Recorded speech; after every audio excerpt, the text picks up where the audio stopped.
All right, everyone, welcome back to a brand new Fallout 76 video. Today, guys, we're talking about, should you buy this game? Is it worth it? Should I invest time into it?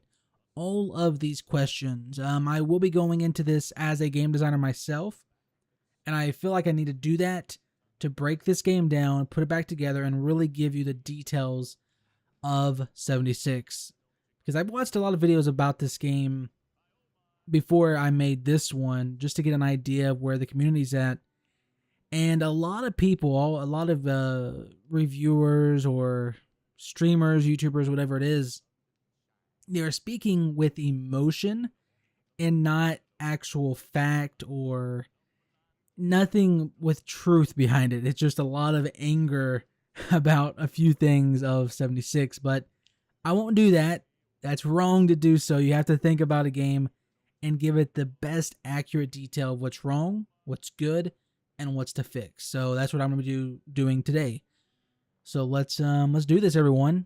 So first off, 76 is a open world online game. It is not an MMO, just so everyone knows. I think the server cap is like 50, around 50, and hopefully they increase it because it does need to be increased to around at least 100 to 200 people. If it's around that, I feel like this game would be more fun, more interactive, but right now it is pretty low for the size of this map, which is by far the biggest Fallout map to date, and really one of the biggest maps of this game type in history. It's a huge map. But going into that, this game is meant to be played like an online game. And what I mean by that, this whole experience is created, and the developer's vision behind it is playing with friends. That is their core vision. From the moment you play this game, you are greeted with people talking. From the moment you're creating your character, people, and you're talking with other people right away. Like you're in different rooms and just yelling at each other. And as you get out of the vault, you really experience that feeling of play with other people. That this whole game is based around that. That's what makes this game fun. Without playing with other people, this game can still be fun, but it is very less than what it could be. And a lot of the arguments going on right now is the lack of human NPCs or towns or cities. And I will agree that it is a complaint, but it does not break this game by any means. That is what I like to call something that we are used to in a game like this, but it is not needed because this is, again, an online game, open world online. They don't need it. It would benefit this game a lot if they had human NPCs, core towns, social areas where all the players can meet, socialize, trade, and not just have this open world full of locations but no heart to it. That would benefit this game a lot, but they don't have that. I hope they had it later. That would benefit this game a lot. But that is the core argument people are having with this game, is the lack of NPCs. But again, guys, I will say it does not break this game. It is just something that is not here. And since it's not here at this moment, don't think about it as, okay, this is not here, the game's horrible. Look at what the game does have and go off of that. Because the human NPCs are cool, right? It will be a great addition to this game, and I hope, again, they add it, because they can do that very easily if they choose to. But well, they don't have it, so let's just go for it from that view. This game is built around playing with friends and exploring this open world. This is the biggest Fallout world to date, and probably, I believe, one of the biggest Bethesda games ever. Except, Elder Scrolls Online. That was, what is that? That was not Bethesda. That was, what is that? ZeniMax, I believe? I might be mistaken, but this is a huge game, and this is a detailed world. I was impressed. I am originally from West Virginia, so when I was exploring this world with some friends and looking at different locations like Charleston, the capital, Morgantown, Summersville. These are places that I live near. I've been there a lot. I have family located there, so it's very cool to see these locations and visit them, like actually explore the streets and the mountains and all these iconic locations. Because guys, I'm not gonna lie, this is a very detailed game. It's spot on to the real thing. When I was actually walking through one of the towns near the start of this, I was looking at the houses and I was blown away. The houses looked like they were just 3D captured by an image or something like that, just like perfectly captured this house from the streets from the valleys of West Virginia, or the hollers, or which we call them up there, but it feels just like it. That detail with this open world, playing with friends, that is the vision for this game. And that is something I cannot stress enough. If you do not want to play with friends, if you do not want to explore an open world that's detailed, that has a lot of enemies in it, a lot of unique enemies, a lot of weapons, all this stuff, this game is not for you. The questing is pretty boring. Public events are pretty boring. And I will get into that in actually just a second. But this game is based off of those core fundamentals. Getting into a party, exploring West Virginia, looting, and just having fun. That's what this whole game is based around. And on the occasion, do a public event, do a quest. But it is not the major thing about this game. So let's go into that questing thing I was just talking about. So this game has quests, public events, all these things, but they are pretty boring. They are stale. And from a designer view on this, it is pretty bizarre. This game is so detailed, more than any other Bethesda game out. Because if you actually take the time to look at it, you're like, wow, that's a big step for them as a company. But the quests are just boring. It's every single quest so far that I've had, and I've looked throughout the whole map. I went from the top left, top right, all the way to the bottom right. Just looking, going from location to location, like just having fun, just exploring.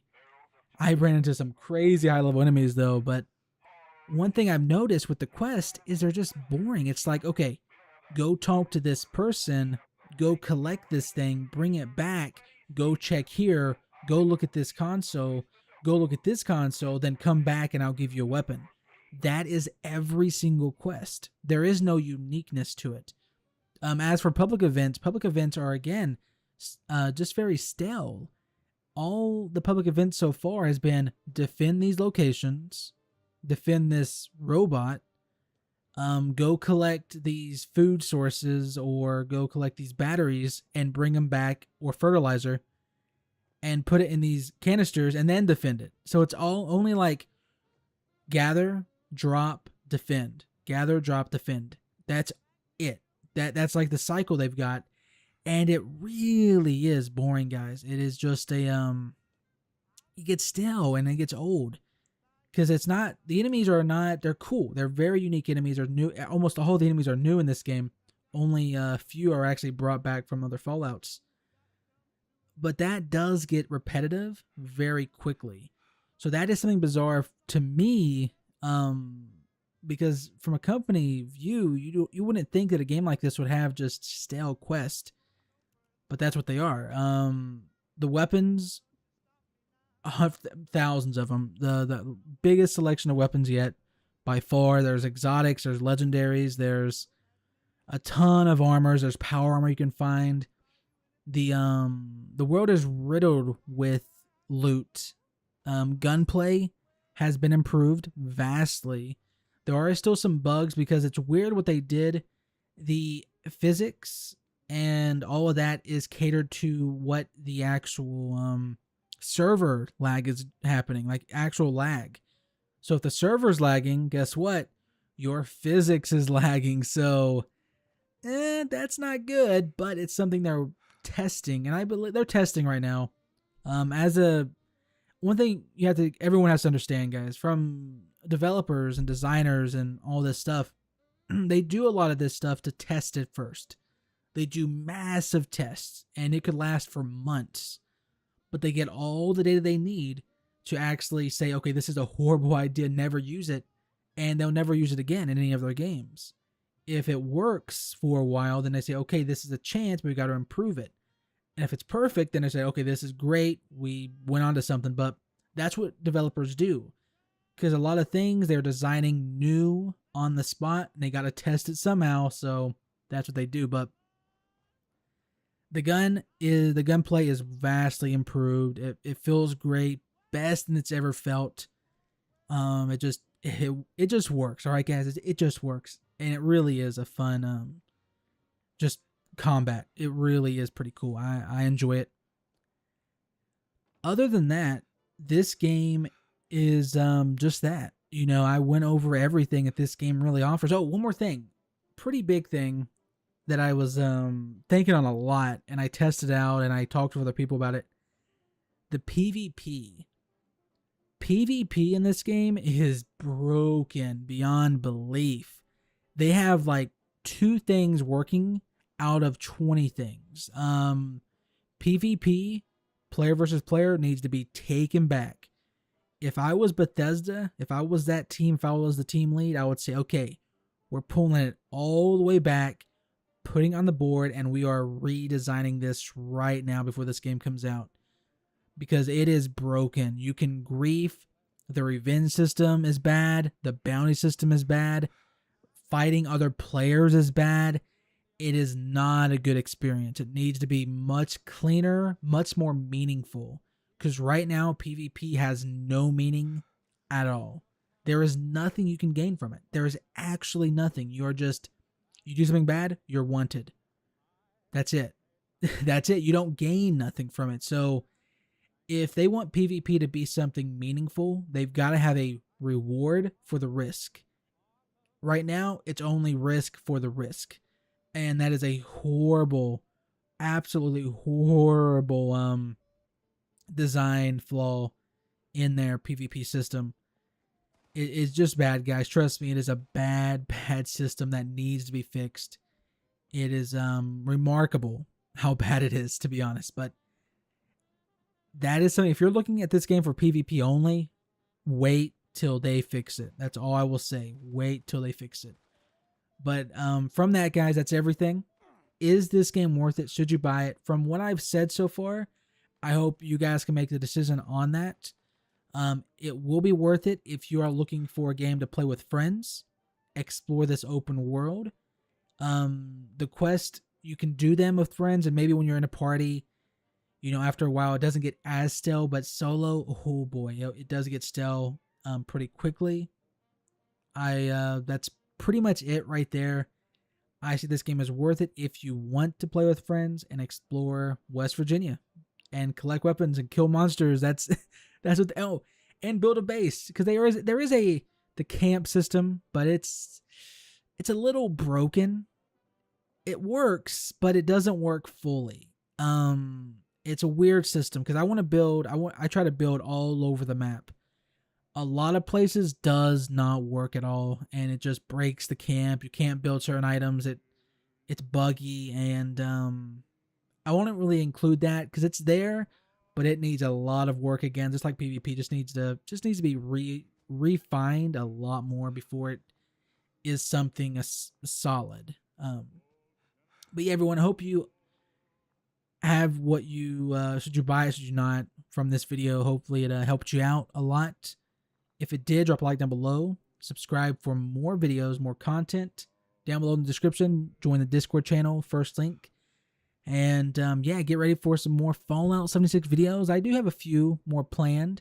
I had more, but some stuff crashed, but that's all right. But everyone, as always, this has been 2x2, and I'll see ya next time.